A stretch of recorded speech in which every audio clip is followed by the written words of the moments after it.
informations et il dit que voilà, cet imam a fait bien comprendre que si quelqu'un n'est pas musulman, j'ai ordre de le tuer, de l'exécuter. Et l'imam a répondu à chaque fois, oui, c'est ce que mon Coran m'apprend. Alors cette personne dit, mais qu'est-ce qui est mieux?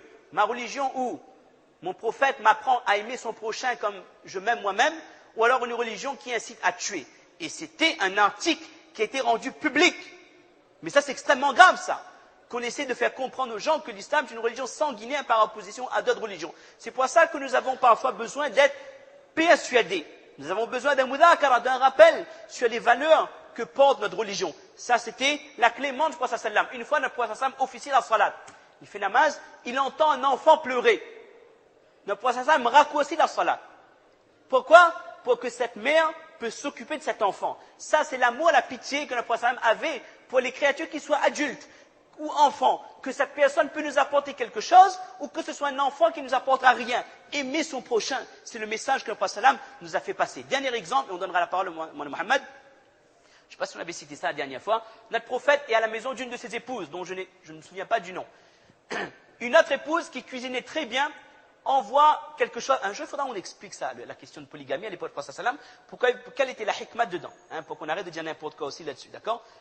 Et sur certaines radios aussi, qu'ils arrêtent de dire n'importe quoi. Alors, le prophète sallam reçoit un bol de nourriture d'une autre épouse qui cuisinait bien. C'était certainement un cordon bleu. Alors, cette épouse qui l'accueillait ce soir, elle était jalouse.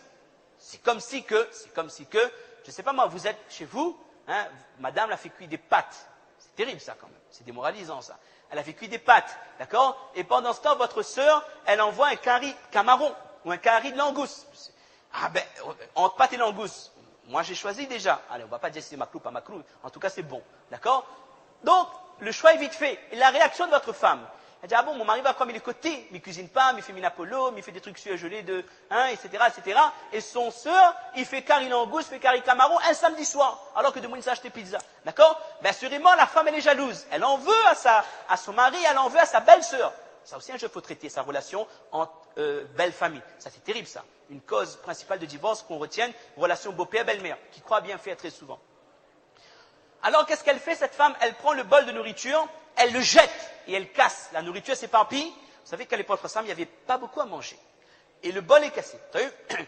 Le prophète sallam, qu'est-ce qu'il fait? Si ça nous était arrivé à nous, un repas qu'on apprécie, d'accord? Et que votre femme casse, la moindre des choses, allez, nous restons des humains. Même on peut être alim, mais avoir des sentiments quand même. Même si on est mufti, cheikh al-hadith, on aurait dit, mais tu es malade ou quoi? C'est quelque chose à faire. Ne serait-ce, on aurait dit que la nourriture est un bienfait d'Allah, même si tu n'es pas content, toi, il ne fallait pas manger.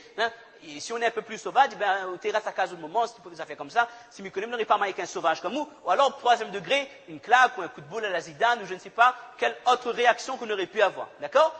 Le prophète sallam s'est baissé, il a ramassé les éclats du bol, il a ramassé la nourriture, il n'a pas dit un mot à son épouse.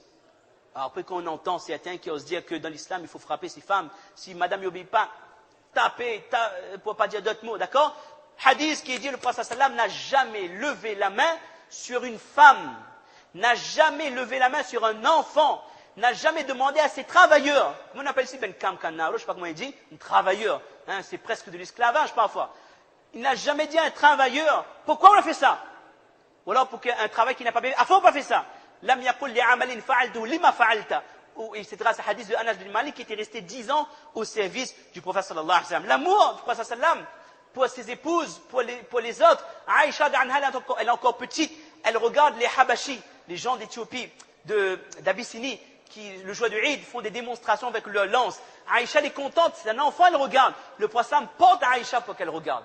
Le prophète m'a dit, Aïcha, c'était quoi le terme encore? Intahaiti, c'est suffisant. Aïcha dit non, je veux regarder encore. Et le prophète porte Aïcha jusqu'à ce que, comme on dit, son ventre est plein et qu'elle a regardé. Ça, c'est l'amour que le prophète sallam avait pour les autres. Jamais notre prophète n'a insulté quelqu'un. Jamais le prophète s'est mis en colère contre quelqu'un pour quelque chose qui le concerne. Maintenant, concernant le dîn, c'est autre chose. Mais qui le concerne, lui, sa santé, sa famille ou autre chose, il ne s'est jamais mis en colère. Il nous a toujours incité à contrôler notre colère, contrôler nos pulsions. Alors, on avait encore un petit thème abordé, mais comme il est 2h10, on s'est promis de finir en 2h30, il y aura encore l'occasion, si Allah nous donne vie, d'aborder 3 thèmes qui font rêver. C'est pas moi, gloire et beauté, c'est liberté, égalité, fraternité. D'accord? Et de nos jours, je pense qu'on peut, c'est pas ça nous fait rêver, mais on rêverait de retourner à la liberté. à retourner à l'égalité, à la fraternité. Ce sont des valeurs qui sont peut-être affichées et gravées, mais dans la réalité de la société du XXIe siècle, la liberté peut-être elle existe, mais avec tellement de limites, l'égalité, wallahu a'lam, et la fraternité, je ne sais pas c'est quoi. D'accord? Wallahu musta'an. Et on aurait souhaité développer à travers l'élection du premier homme noir à la tête du pays le plus puissant du monde, Cheikh Barack Obama, c'est le premier homme noir qui a été élu à la tête de ce pays. Et les gens sont fiers. Ces Occidentaux, ils montrent que nous sommes à la pointe, nous sommes vraiment les précurseurs de la liberté, de l'égalité des races. Bah, 2009, on a gagné un noir comme président. Bilal ibn Rabah, Ahd al-Makki, lors du Umrah, après le Sulh Hudaybiyah, il fallait quelqu'un pour donner adhan. Ce serait l'homme le plus honoré. Le premier adhan de l'histoire de l'islam. Le premier musulman qui va monter sur la Kaaba pour dire Allahu Akbar, Allahu Akbar. Est-ce que le prophète l'a donné à son neveu? Est-ce qu'il l'a donné à Ali? Est-ce qu'il l'a donné à Abu Bakr? Est-ce qu'il l'a donné à un proche? À son gendre? Notre prophète a choisi selon ce qu'il y avait dans le cœur de la personne. Il a pris Bilal ibn Rabah, qui n'était pas un arabe, qui était un Éthiopien, qui était donc de couleur noire, un esclave affranchi. Bilal va donner le adhan. Le prophète a élevé cet homme, et n'importe quel muazzin qui donne le adhan jusqu'au Qiyamat doit se souvenir que le premier muazzin historique de l'histoire de l'islam, c'était un homme de couleur que le prophète a élevé, et que nous, on n'a pas attendu autant de siècles pour considérer blanc et noir comme égaux. Et il y avait un médecin qui m'apprend beaucoup de choses, alhamdulillah, qui me disait hier, un médecin, il connaît donc le latin et le grec. Il dit que dans l'histoire, on apprend que la première démocratie, c'était chez les Grecs. D'accord? Il dit que ce n'est pas vrai. Il y avait certes une sorte de démocratie, il y avait un conseil chez les Grecs, mais chez les Grecs, il y avait toujours des castes. Il y avait, comment on appelle ça, les nobles. Et le paysan, il ne vient pas assister au mashwara, il ne vient pas assister au conseil des ministres ou au Sénat, je ne sais pas comment ils appelaient ça. D'accord? Il a dit la première véritable démocratie, c'est dans l'islam. Notre prophète a considéré comme égal l'arabe, le non-arabe, le muhajir, le ansar, le aus, le khazraj, le descendant de Quraysh, de famille noble, le fils d'esclave. Tout le monde pouvait s'asseoir au mashwara et donner son opinion. Donc, Inch'Allah, ça, on aura peut-être un jour l'occasion de développer, et je vous assure, à l'époque du prophète sallam, jamais on n'aurait entendu quelqu'un prononcer des paroles à caractère raciste. Comme parfois on entend, malheureusement, t'es comment? Malgache, va. Mauricien, aux oreilles dehors. Malheureusement, nous l'entendons, mes chers frères. Celui qui ne l'a jamais entendu, lève le doigt. Tout le monde l'entend. Et souvent, on l'entend de la part de personnes religieuses. Et ça, c'est une honte. Un jahil, un ignorant, qui ose dire ce genre de propos, on peut passer. Il ne fait pas namaz, il n'a aucune notion de la religion. Bon, ils vivent comme il veut, d'accord? Mais quelqu'un qui pratique le din, si son frère, il n'a pas la même couleur, ou il n'est pas de la même origine, vous allez le considérer comme étant inférieur, mais c'est pas ça que Nabi Karim nous a apporté. Une fois dans l'histoire de l'islam, il y a eu un petit incident entre Muhajir et Ansar. Et un Muhajir a dit Ya lal Ansar. Le Muhajir a dit le Ansar a dit Ya lal Ansar. Le Muhajir a dit Ya lal Muhajirin. Oh les Muhajirs, aidez-moi. Il a dit Oh les Ansar, venez. Le prophète était tellement colère, il a prononcé des paroles d'une dureté extrême qu'on ne trouvera peut-être pas l'équivalent dans d'autres hadiths. Et il a dit Comment osez-vous vous appeler par vos tribus? Alors qu'en commentaire, les Mufassirs disent que pourtant, Muhajir et Ansar, ce sont des mots qui existent dans le Coran, ça. Allah Ta'ala appelle les Muhajir, Muhajir, Ansar, Ansar. Malgré ça, le prophète dit que vous êtes une communauté unie. Il n'y a pas blanc, noir, oreilles, ou alors malgache, ou comment, maoré, ou zarab, ou autre chose. Une communauté. Ces valeurs, mes chers frères, ce sont des valeurs universelles. L'amour pour son prochain que le prophète nous a transmis. Maintenant, à nous de voir si nous pouvons faire revivre ces valeurs dans notre vie de tous les jours, parce qu'à l'époque où les gens le faisaient revivre, c'est là que la lumière de l'islam a ressurgi, c'est là que des civilisations ont compris la suprématie de l'islam, et c'est à partir de là qu'ils ont puisé leurs règles et leurs lois pour apporter des droits. Qu'Allah Ta'ala me donne à moi-même la compréhension de ce que je viens de dire, et qu'Allah nous donne à tous la certitude que nous sommes dans le vrai, que nous devons être fiers de notre dîne. Apprenons à nos enfants qu'ils doivent être fiers de leur religion. Montrez à nos enfants l'exemple plutôt que de lire des fables de La Fontaine ou autre chose. L'histoire des Sahaba, les valeurs humaines que nos Sahaba, que nos prédécesseurs avaient eues, que nos enfants comprennent que c'est en suivant ce dîn que nous serons les premiers temps auprès d'Allah qu'auprès des hommes. Tawfiq illa billah. Et Mouli Mohammed va prendre la parole. Subhana rabbika rabbil izzati amma yasifun. Wa salamun ala al-mursalin. Walhamdulillahi rabbil alamin. Jazakumullah. Bismillahirrahmanirrahim. Nahmadu nusalli ala rasulihil karim, amma ba'd. Je vous rassure, je ne vais pas faire un deuxième bayan, un temps bien avancé par la grâce d'Allah subhanahu wa ta'ala. Juste dans la continuité de ce que Cheikh Ibrahim il a expliqué, c'est d'une part rappeler, en premier lieu, pourquoi nous avons choisi ce thème. Ce thème est peut-être le plus important que nous abordons dans ce mois de Ramadan. Nous vivons dans une époque, dans une société aujourd'hui, où beaucoup de musulmans sont soumis au doute quant à leur identité culturelle, au doute par rapport à leur aqaïd, à nos croyances. Il y a 10 jours de cela, un de mes élèves, qui maintenant est dans la vie active, me racontait qu'il a rencontré une jeune femme musulmane, et cette jeune femme qui lui disait, et je cite, « Tu crois encore en ce machin ?» L'a'iyadu billah, ce machin, c'est-à-dire Allah. Comment tu crois encore en ça, à cette époque-là? Qu'à Saint-Denis, actuellement, un enfant qui est allé à la madrasa à une époque, il doit être âgé de 19 ans, il est à la fac, il a quitté l'islam.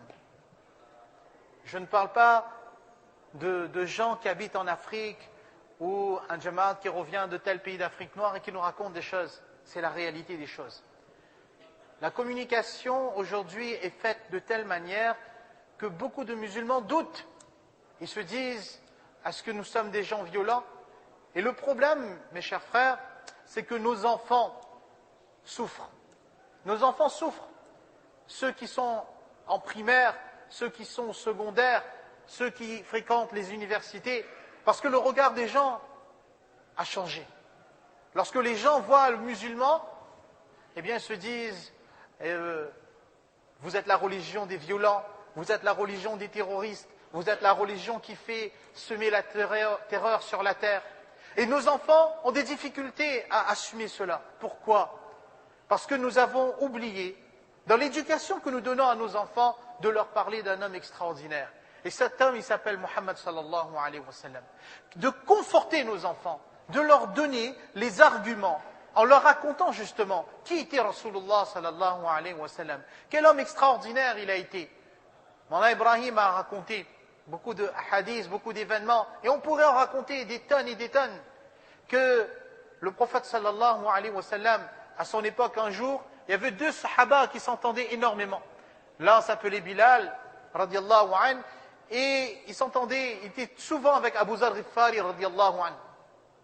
Et un jour, ça arrive entre amis, Abu Zar l'a traité, ô toi, le fils d'une négresse. Toi, le fils d'une négresse. Eh bien, Bilal, radiallahu anhu, cela l'a tellement touché qu'il est allé voir Rasulullah, sallallahu alayhi wa sallam. On dit que le visage de Rasulullah, sallallahu alayhi wa sallam, on voyait qu'il était en colère. Le prophète, sallallahu alayhi wa sallam, était un homme très blanc. Que dans l'histoire de Wahshi, il y a une leçon adib, que personnellement, à chaque fois que je dis le mot le nom Wahshi, jusqu'à aujourd'hui, je m'étonne de dire radiyallahu anhu. Quelqu'un qui a assassiné le frère de lait du prophète sallallahu alayhi wa sallam, quelqu'un qui a assassiné l'oncle de Rasulullah sallallahu alayhi wa sallam, quelqu'un qui a assassiné celui qui est venu avec son arc et s'est mis devant les Quraysh en leur disant qu'à partir d'aujourd'hui, si vous voulez lui faire du mal, il faudra passer sur moi d'abord. Quelqu'un qui, lorsqu'il a été assassiné 70 fois, Rasulullah sallallahu alayhi wa sallam, il a fait janaza sur lui. Allah subhanahu wa ta'ala, il lui a donné hidayah. Et lorsqu'il se présente devant Rasulullah sallallahu alayhi wa sallam, Rasulullah sallallahu alayhi wa sallam le pardonne. L'islam, c'est la religion du pardon. L'islam, c'est la religion de la main tendue. Le 2 septembre, il va y avoir 126 étudiants européens qui vont venir faire une visite culturelle à La Réunion. Le mois de Ramadan de l'année dernière, il y avait eu 12 étudiants qui étaient venus visiter le masjid de Saint-Denis. La responsable internationale des relations internationales de l'université de La Réunion m'a téléphoné dans la semaine en me disant que la visite devrait se faire dans un autre masjid. Mais nous avons tellement apprécié l'accueil qui nous a été donné ici que nous aurions souhaité bénéficier des mêmes explications parce que l'image que nous avions de l'islam, eh bien, elle a complètement changé. Lorsque nous avons entendu qu'est-ce que c'est que l'islam. Quelqu'un qui travaille au ministère de l'Intérieur, il y a 2 mois, jour pour jour. Il me disait, pendant 50 ans,